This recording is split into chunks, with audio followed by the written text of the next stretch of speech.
अजीब से मन से बात करना पड़ रहा है।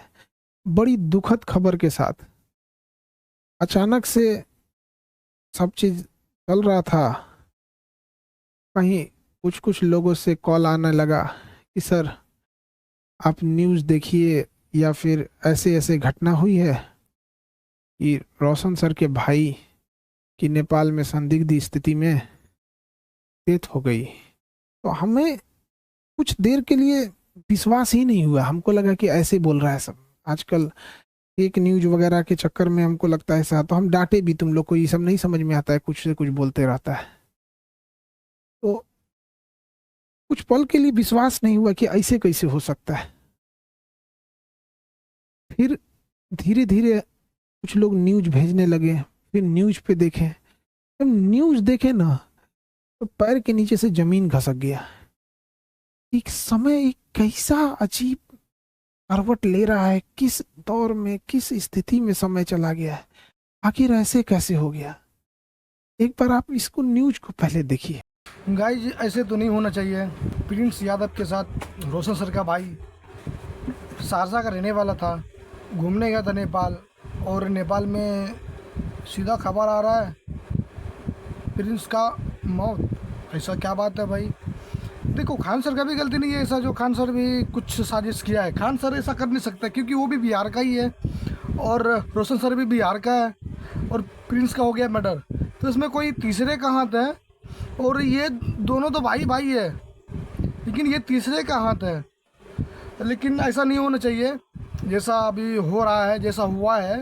ये बिहार में मर्डर ही मर्डर, मर्डर ही मर्डर पे मर्डर हो रहा है, और इसमें कुछ ना कुछ कारण हो जाता है। इसमें थोड़ा बहुत बवाल हुआ खान सर और रोशन सर, इसमें मतलब बवाल में कोई और फ़ायदा उठा लिया। फ़ायदा तो नहीं उठाना चाहिए कोई तीसरा को, और तीसरा ये फंसाने का साजिश में लग चुका है जो खान सर को फंसा दूं। लेकिन खान सर तो ऐसा कर नहीं सकता है। खान सर कितना नॉर्मल से बोल रहे हैं, कितना नॉर्मल से बात कर रहे हैं। खान सर को भी कहीं ना कहीं सदमा लग चुका है, खान सर को भी। तो भाई कोई तीसरा तो इस तीसरा ही बीच में है, और तीसरे जब हो तो वहाँ पे खून खराबा, मर्डर, यही सब होता है। ऐसा तो नहीं होना चाहिए। खान सर को फ़ोन आया, जो आप सुने हैं, आप देखे हैं, एक बार टीवी खोल के देखिए, न्यूज़ खोल के देखिए एक बार। प्रिंस का मर्डर हो गया, प्रिंस में 5 अपराधी पकड़ाया अभी नेपाल में।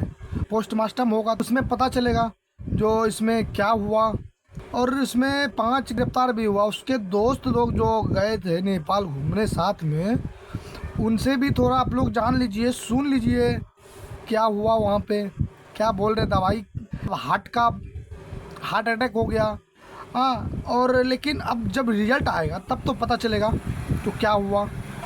हाँ, रोशन सर, उसका बेल हो गया आज, और रोशन सर का भाई नेपाल में डेट हो गया, उसका बेल हुआ और इनका डेट हुआ। हाँ, और खान सर इस बीच में, खान सर का कोई लेना देना नहीं है मर्डर में भाई। खान सर है तो सर एक शिक्षित और बुद्धिजीवी मास्टर और टीचर है। वो दुखदायी हो रहा है बहुत बिहार में, सहरसा में। उसका जब माहौल पता चला ना, जो ऐसे ऐसे हो गया, तो सबका आंखों नम हो गया। पूरा बिहार इस सदमा में डूबे हुए हैं। हाँ, तो इसका क्या रीज़न हो सकता है।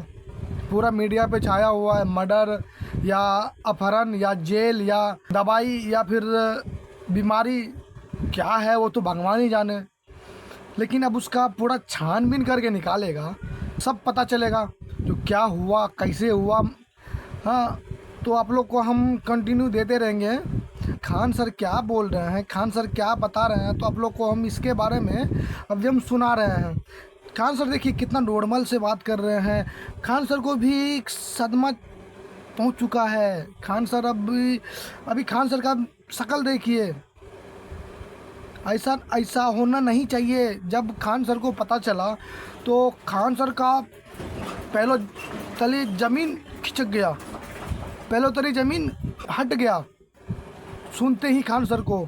कहीं ना कहीं हम लोग एक साथ हैं, और किसी का भी मर्डर हो जाता है तो उसमें करता है कोई और नाम किसी और का, रोशन सर भी जेल से बाहर निकल गए आज, उसका भी, और घर पे आए। यहाँ से समाज का भी जो आदमी है यहाँ पे, जो वहाँ का देखिए क्या कितना नॉर्मल से बात कर रहे हैं, बोल रहे कितना बढ़िया आदमी था और वो ऐसा हो गया, ऐसा नहीं होना चाहिए, इसको सीबीआई जांच होना चाहिए, सीबीआई जांच। जो इसमें तब तो पता चलेगा ना जो क्या है नहीं है, कैसे हो गया मर्डर। हाँ, ऐसा होना नहीं चाहिए। कंटिन्यू देते रहेंगे आप लोग को। मैं गोलमाल से हूँ, दुखदायी तो बनता है ना। रोशन सर का भाई जो कि सहरसा घर है, उनका घर पे कितना बड़ा सचा होगा आप लोग को कोई अंदाज़ा नहीं होगा। जब किसी का फैमिली डेथ होता है ना, तब वो अंदाज़ा पता चलता है जो हाँ भाई कैसे होता है फील। Thank you. तो कोई कुछ नहीं किया गया है।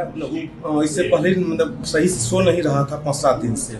उसको थोड़ा सा जो है सेक्रेटरी प्रॉब्लम था, जो जिसका कि वो दवाई खाता था। प्रिंस का दोस्त है, प्रिंस का पहले से दवाई चलता था मेंटल का, मतलब उसको 2 बार अटैक आ चुका था। उसको कोई कुछ नहीं किया गया है। इससे पहले मतलब सही से सो नहीं रहा था 5-7 दिन से। तो 2-3 दिन से वो दवाई स्टार्ट किया, तो 2-3 दिन से मतलब पर्याप्त मात्रा में सोने लगा। कल भी देखे सो रहा है, तो बोले अब तो रिलैक्स हो गया। मान लीजिए इसको जो सो गया तो उसको मेंटल ऑटोमेटिक शांत हो जाता है। तो हम लोग सोचे कि अब सो रहा है, तो उसके बाद मतलब शाम में मतलब हम लोग बाहर निकले। एक मतलब मेरे साथ में जो है ललटू और परजेश जो है उसको वहाँ पे छोड़ के गए। तो वो आके मतलब पर्याप्त मात्रा में सो रहा था। धीरे धीरे हुआ कि लंबा मतलब सांस लेने लगा, लंबा सांस लेने लगा। तो उसके बाद वो हमको कॉल किया हम लोग को, तो तुरंत हम वहाँ आए। हम जितना भी थे साथी उसको तो एम्बुलेंस मंगवाए, एम्बुलेंस न्यूरो हॉस्पिटल लेकर आए, समझे। तो वही उसी गाँव में एक क्रम उसका डेथ हो गया। 3 तारीख को प्रिंस के साथ यहाँ नेपाल आए हुए थे और नेपाल में अलग अलग होटल में रह रहे थे। इस घटना के रात में अचानक क्या हुआ कि हम लोग 6 बजे का प्रिंस खाना वाना खा करके अच्छा से सो गया था, दवाई खा करके। उसको थोड़ा सा जो है सेक्रेटरी प्रॉब्लम था, जो जिसका कि वो दवाई खाता था। घटना के दिन हम लोग जो है यानी कि इनरवा घूमने के लिए थोड़ा सा चल गए थे, क्योंकि वो सोता था। तो हम लोग सोचे तब तो घूम आते थोड़ा देर, वो पूरा सामान ही था। और यानी जब हम लोग घूम के आए, जब घूमने गए तो वहाँ फोन आया कि इसे इसका तबीयत खराब हो चुका है। तो जब तक हम लोग आए तब तक एम्बुलेंस में बिठा करके हॉस्पिटल ले गए। तो हॉस्पिटल में प्रयास किया बचाने का, लेकिन बचाया नहीं जा सका।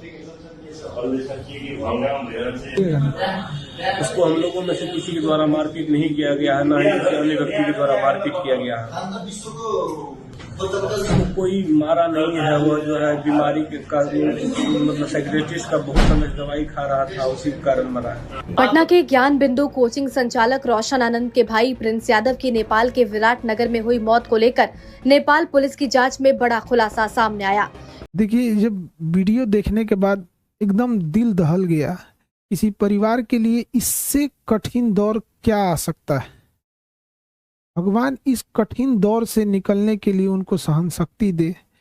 इतनी भयानक स्थिति और इतनी कठोर स्थिति में वो कैसे निकल पाएंगे लोग।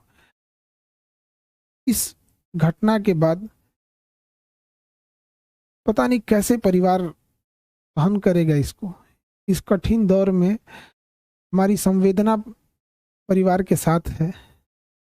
जब कभी आदमी ऐसी खबर सुनता है तो दिल बैठ जाता है। किसी के परिवार के साथ ऐसा ना हो, दुश्मन के परिवार के साथ भी ऐसा ना हो। हमारी पूरी संवेदना है परिवार के साथ। हमसे जो संभव हो सकेगा, हम अभी परिवार किसी बात करने की स्थिति में नहीं होगा।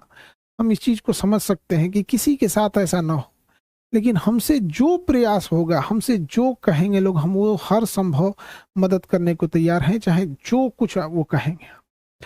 इसमें सबसे जरूरी बात क्या है कि जो मीडिया को काफी संवेदनशील होने की जरूरत है।